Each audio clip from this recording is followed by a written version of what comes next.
Hi நண்பா, உங்கள் தமிழ். இன்றைக்கி என்ன பார்க்க போகிறோம்னா ரொம்ப ஒரு முக்கியமான விஷயம் தெரிஞ்சுக்கிறோம். ஓகேங்களா? எல்லா கரண்ட் ஈவெண்ட்ஸுமே ஒரு நோட் போட்டு எழுதி வச்சுக்கோங்க. ஏன்னா ரொம்ப யூஸ்ஃபுல்லாக இருக்கும். நீங்கள் இந்த 2025க்கு எக்ஸாம் படிக்கிறனாலும் 2026 எக்ஸாம் படித்தாலும் இந்த 2025 நடந்த முக்கியமான விஷயம் 2026 எக்ஸாம் நடக்கும்போது கண்டிப்பாக உங்களுக்கு ரொம்ப யூஸ்ஃபுல்லாக இருக்கும், பெனிஃபிட்டாக இருக்கும். ஓகேங்களா? இன்றைக்கி நம்ம என்ன தெரிஞ்சுக்க போகிறோன்னா 2040 நிலவில் இந்தியர்கள் தரையிறங்க திட்டம். அதை இஸ்ரோ முடிவு பண்ணியிருக்காங்க. அதை பற்றி தெரிஞ்சுக்கலாம். ஓகேங்களா? என்ன சொல்லியிருக்காங்கன்னா, நிலவில் 2040ஆம் ஆண்டில் இந்தியர்கள் தரையிறங்குவதற்கான திட்டப்பணி தீவிரமாக நடைபெற்று வருகிறது என்று இஸ்ரோ தலைவர் வி நாராயணன் தெரிவித்துள்ளார். இஸ்ரோ தலைவர் இவர் 11வது தலைவர். ஓகேங்களா? அது மறந்துடாதீங்க. 10வது தலைவர் சோமநாத்.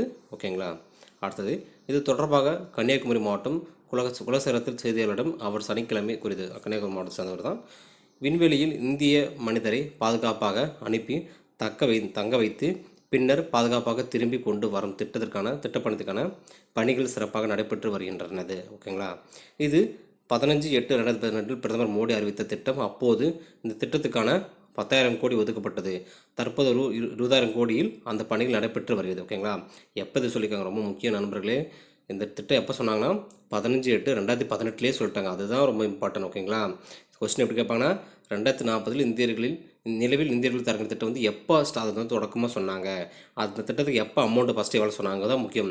15/8/2018 10,000 கோடி ஒதுக்கியிருக்காங்க. ஆனால் இப்போ 20,000 கோடி வரையில் பணி நடந்திருக்குன்னு சொல்கிறாங்க. அப்போனா அதிகமாக அமௌண்ட் இருந்தாலும் அதனோட வேலையை தீவிரமாக செய்கிறாங்க அர்த்தம். ஓகேங்களா? அடுத்தது, இந்த திட்டத்தில் முதல் ராக்கெட் வரும் டிசம்பரில் ஆள் இல்லாமல் அனுப்பப்பட உள்ளது. 2வது ராக்கெட் அடுத்த ஆண்டு செலுத்தப்பட உள்ளது. 2027 மனிதரை அனுப்பும் போகிறோம். 2027 மனிதரை அனுப்ப போகிறோம். ஓகேங்களா? 2027 மனிதர் அனுப்புகிறோன்னு சொல்கிறாங்க. அடுத்து, முதல் விண்வெளி பயணத்தை ராகேஷ் சர்மா 1984 ரஷ்யா மூலம் மேற்கொண்டவர். ஓகேங்களா? முதல் விண்வெளி பயணத்தை ராகேஷ் சர்மா 1984 ரஷ்யா மூலம் மேற்கொண்டார் சொல்கிறாங்க. ரொம்ப முக்கியமானது. பாயிண்ட் போட்டு எழுதிக்கங்க. அதில் இந்தியாவுக்கு பல நன்மைகள் கிடைத்தன. தற்போது சுபன் சுக்லா அமெரிக்காவிலிருந்து சர்வதேச விண்வெளி நிலையத்துக்கு அனுப்பியுள்ளார். ஓகேங்களா? சுபன் சுக்லா இப்போ தான் போயிட்டு வந்தார். நம்ம தெரியும் உங்களுக்கு, நம்ம இந்தியர் தான். ஓகேங்களா? அமெரிக்கா இதில் அவர் போயிட்டு வந்திருக்காரு. அவர் திரும்பும் வந்த பிறகு அவருக்கு கிடைத்த அனுபவங்கள் இந்தியாவிலிருந்து விண்வெளிக்கு ஆள் அனுப்பும் திட்டத்துக்கு பெருஉதவியாக இருக்க சொல்கிறாங்க. அவர் என்னன்னா, அவர் போயிட்டு வந்த பிறகு அவர்கிட்ட அனுபவங்களை கேட்டு அதை நம்ம இந்தியாவில் அனுப்புறதுக்கு அவங்களுக்கு ஒரு ரொம்ப உதவியாக இருக்குன்னு சொல்கிறாரு. 2040 நிலவில் இந்தியர்கள் தரையிறங்க திட்டம் பணிகள் தீவிரமாக நடைபெற்று வருகின்றன. ஓகேங்களா? அப்போ 2040 நிலவில் தரையிறதுக்கான வேலை ரொம்ப தீவிரமாக நடந்திருக்குன்னு சொல்கிறாரு. ரொம்ப முக்கியமானது.